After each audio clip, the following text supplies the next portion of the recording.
എനിക്ക് ഈ വേദി ഗ്രഹാതുരത്വം നിറഞ്ഞ സ്മരണകൾ എന്റെ മനസ്സിലേക്ക് ഇരമ്പിയെത്തുന്ന ഒരവസരം കൂടിയാണ്. ഇവിടെ ചെയർമാൻ സൂചിപ്പിച്ചതുപോലെ വളരെ ചെറിയ പ്രായത്തിൽ നിങ്ങളെപ്പോലെ വന്ന് അത്തച്ചമയം നിരീക്ഷിക്കാൻ വന്നിട്ടുള്ള ഒരാളാണ് ഞാൻ. നെട്ടൂരിൽ നിന്നും തൃപ്പൂണിത്തുറ വരെ അത്തച്ചമയം കാണാൻ നടന്നു വന്നിട്ടുണ്ട്, ബസ്സിൽ വന്നിട്ടുണ്ട്, കുറച്ചുകൂടി വലുതായപ്പോൾ സൈക്കിൾ ചവിട്ടി വന്നിട്ടുണ്ട്. എല്ലാ അത്തച്ചമയ ആഘോഷങ്ങളും അതിന്റെ സാംസ്കാരിക ഘോഷയാത്രയും മുടങ്ങി അവസാനിക്കുന്നതുവരെ കാത്തു നിൽക്കാനുള്ള ഒരു ആഗ്രഹം എല്ലാ പ്രാവശ്യവും ഉണ്ടായിട്ടുണ്ട്. ഇന്ന് ഈ വേദിയിൽ വന്ന് നിങ്ങളോട് സംസാരിക്കുമ്പോൾ ആ രസകരമായ മനോഹരമായ ഓർമ്മകളെല്ലാം മനസ്സിലേക്ക് ഓടിയെത്തുകയാണ്. നമുക്കറിയാം, തൃപ്പൂണിത്തുറയ്ക്കും അത്തച്ചമയത്തിനും ഒരു രാജകീയമായ പാരമ്പര്യമുണ്ട്. ആ പാരമ്പര്യമാണ് അത്തച്ചമയം ഘോഷയാത്രയെ അന്വേഷിച്ച് നമ്മൾ പോയാൽ കാണാൻ കഴിയും. കൊച്ചി രാജാവ് ആടയാഭരണങ്ങളും രാജകീയ വസ്ത്രങ്ങളും ധരിച്ച് ജനങ്ങളെ കാണാനിറങ്ങുന്ന സമയത്തോടുകൂടി ഇറങ്ങുന്ന ഒന്നായിരുന്നു ആ ഘോഷയാത്ര. അതിന് പല ചരിത്രപരമായ വ്യാഖ്യാനങ്ങളുണ്ട്. ഒന്ന്, തൃക്കാക്കര ക്ഷേത്രത്തിലെ അവിടുത്തെ ഉത്സവ നടത്തിപ്പുമായി ബന്ധപ്പെട്ട് കൊച്ചിയും തിരുവിതാംകൂറും തമ്മിൽ തർക്കം വന്നപ്പോൾ, പണ്ട് തർക്കം തീർത്തിരുന്നത് യുദ്ധം ചെയ്താണ്.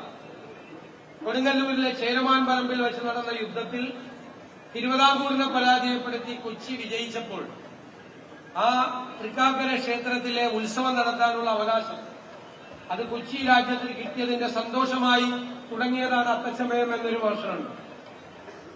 മറ്റൊന്ന്, കൊച്ചി രാജാവ് കാൽനടയായി അത്തനാളിൽ തൃക്കാക്കരപ്പനെ സന്ദർശിക്കാൻ പോകുമായിരുന്നു.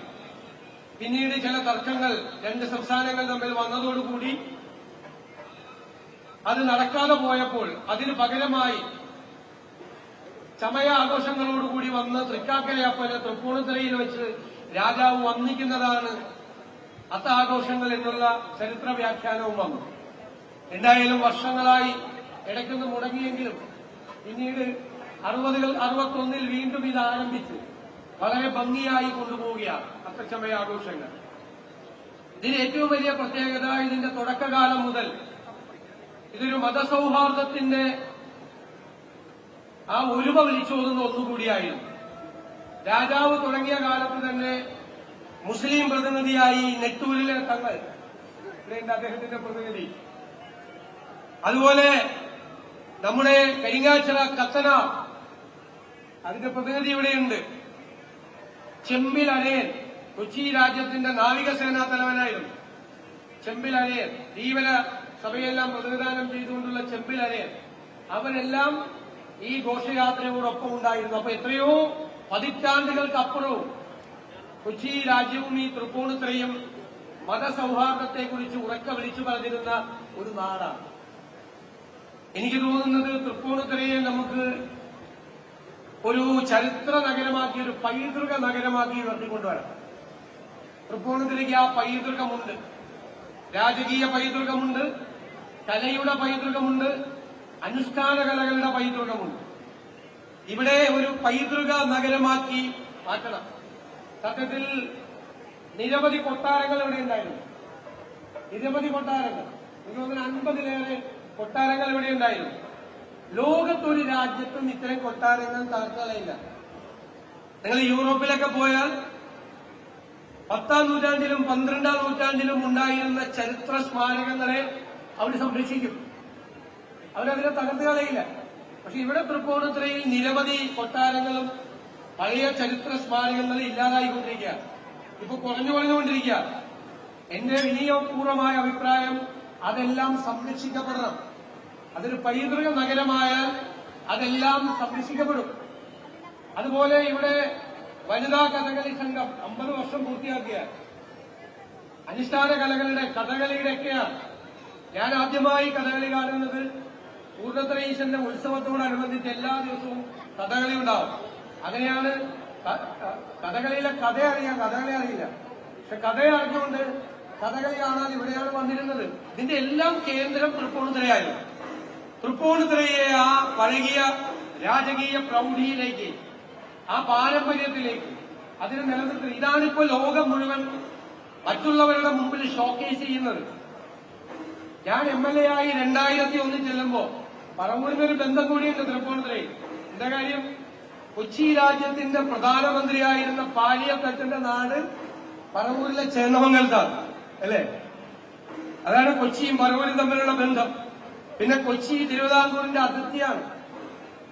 പറവൂരി ചെന്നാൽ നിങ്ങൾക്ക് കൊതിക്കല്ല് കാണാം. കൊതിക്കല്ല് എന്താ? കൊതിക്കല്ല് മറ്റേ കൊതിയല്ല, നമ്മുടെ കൊതിയല്ല. കൊച്ചി തിരുവിതാംകൂർ അതിർത്തിയുടെ കല്ലാണ് കൊതിക്കല്ലെന്ന് പറയുന്നത്. പറവൂരിൽ പല സ്ഥലത്തുണ്ട്, കൊച്ചിയും തിരുവിതാംകൂർ. പണ്ട് കൊച്ചിയിൽ നിന്ന് തിരുവിതാംകൂറിലേക്ക് നാട് കടത്തിയിരുന്നത് ചേന്നമംഗലത്തെ തോടിന്റെ അപ്പുറത്തേക്ക് കടത്തിയിട്ടില്ല. മനസ്സിലായി? ചെറിയ തോട് കടത്തിവിട്ട നാട് കടത്തലായി അന്ന്. ഞാൻ ചെല്ലുമ്പോൾ പാലിയത്തച്ഛന് ഡച്ചുകാര് പണിതു കൊടുത്ത ഡച്ചു മാതൃകയിലുള്ള ഒരു മനോഹരമായ പാലസ് ഉണ്ട്. അത് ഇടിഞ്ഞു വിഴിഞ്ഞു വീഴാനായി കിടക്കുകയാണ്. നിങ്ങളൊപ്പം ഒന്ന് പോയി കാണണം. അത് ഞങ്ങൾ സംരക്ഷിച്ചു. പാലിയത്തച്ഛന്റെ ഡച്ച് പാലസ് സർക്കാരിനെ കൊണ്ട് സംരക്ഷിച്ചു.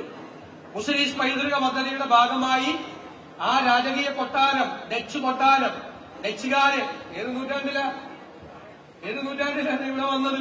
ആ നൂറ്റാണ്ടിൽ അവരുണ്ടാക്കിയ ഡച്ച് കൊട്ടാരം ഇന്ന് മ്യൂസിയമാണ്. പാലിയത്തച്ഛന്റെ നാലുകെട്ട് തകർന്നു പോകുമായിരുന്നു.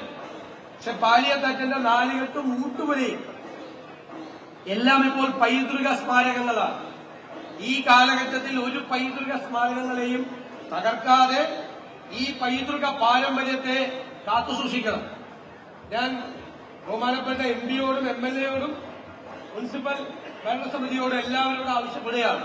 നിങ്ങൾ കൂട്ടായി നിന്ന് നിങ്ങൾ അതിനെ ഏറ്റവും നല്ല ഒരു എക്സ്പേർട്ടിനെ വിദേശത്ത് നിന്ന് കൊണ്ടുവന്ന് നിങ്ങൾ അത് പഠിച്ച് തയ്യാറാക്കി നിങ്ങൾ എല്ലാവരും ചേർന്ന്, രാഷ്ട്രീയമൊന്നും കലർത്തണം, ആവശ്യമില്ലാത്ത രാഷ്ട്രീയമൊന്നും വലിച്ചെടുക്കരുത്, എല്ലാവരും കൂടി ചേർന്ന്, മന്ത്രിയുണ്ട്, അരുൺ ജേക്കബുണ്ട്, ഒരു നല്ല പ്രപ്പോസൽ തയ്യാറാക്കിയാൽ തൃപ്പൂണിത്തുറയെ പൈതൃക നഗരമാക്കി ഇതിന്റെ മുഴുവൻ പാരമ്പര്യത്തെയും കാത്തുസൂക്ഷിക്കാൻ സർക്കാർ തയ്യാറാണ് എന്ന് ഈ അവസരത്തിൽ പറയാൻ ഞാൻ ആഗ്രഹിക്കുന്നു. അതിനുള്ള തയ്യാറെടുപ്പുകൾ നിങ്ങൾ തുടങ്ങട്ടെ. ഈ അത്തച്ചമയ ആഘോഷങ്ങൾ നമ്മുടെ പാരമ്പര്യത്തിന്റെ ഭാഗമായി നമ്മളെന്നും ഹൃദയത്തിലേക്കണം എന്ന് വിനയപൂർവ്വം അഭ്യർത്ഥിച്ചുകൊണ്ട് അത്തച്ചമയ ഘോഷയാത്ര അതോട് അനുബന്ധിച്ചുള്ള ഈ ഉദ്ഘാടന സമ്മേളനം ഉദ്ഘാടനം ചെയ്തതായി അറിയിച്ചുകൊണ്ട് വാക്കുകൾ നിർത്തുന്നു. നന്ദി. ബഹുമാന്യനായ കേരള മുഖ്യമന്ത്രി ശ്രീ അഡ്വക്കേറ്റ് VD സതീശൻ അവർകൾ, അങ്ങയുടെ നല്ല വാക്കുകൾക്ക്, അങ്ങ് പകർന്നു തന്ന അറിവുകൾക്ക്, സ്നേഹ സന്ദേശത്തിന് ഹൃദയം നിറഞ്ഞ നന്ദി അങ്ങയെ അറിയിക്കുന്നു.